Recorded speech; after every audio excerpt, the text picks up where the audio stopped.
Hi, I'm Brett, and today I'm going to talk about boxing for self-protection, self-defense. So the very first thing is that are there such things as boxing gloves in a self-protection, self-defense kind of environment where you're out on the street and not in the boxing ring?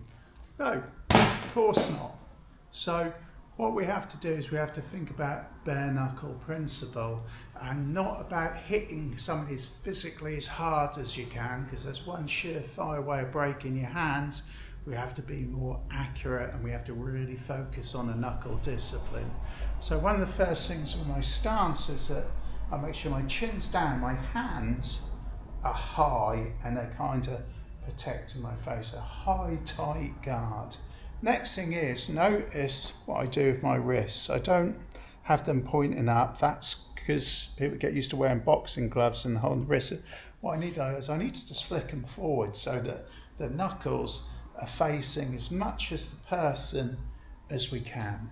So let's go and switch to this kind of first punch. We go is the jab. Again, elbow down, and all we're going to do is we're going to work on turning that punch over. So we go turn that punch and back. So it's a turning of that wrist that creates a strong structure, and we're going to try to be as hitting as much on these knuckles as possible and not striking on the little ones. Next punch is straight.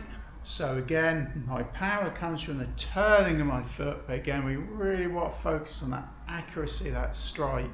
Just get a turn and fire it straight. Again, with the jab, notice that how high my shoulder is and where my guard stays. That needs to be protecting my jawline. So jab, high shoulder, straight, high shoulder.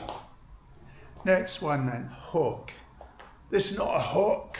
This is a Saturday night haymaker special. A hook only needs to travel about that far past your chin. Again, we're talking about accuracy. So this time I throw my hook, I'm not going to bowl my hand down, I'm going to keep it nice and tight, I'm just going to turn it over. Notice that my thumb is up, so I'm hitting with these main knuckles, and notice that how high is my elbow, keep that high. So it's going to be, if I want to put the power, that comes in my feet by making this knee face dropping on my back foot and making this knee face me other knee. So it's like a pull. That's where the power comes from. Uppercuts. These are not uppercuts. An uppercut comes from here. Now, notice again how I turn my knuckles over like a drill bit to get that little bit, bite into a little duck, up, okay? So a little duck down, pushing up the feet, duck down, pushing up with the feet, okay? And I'm turning those punches over.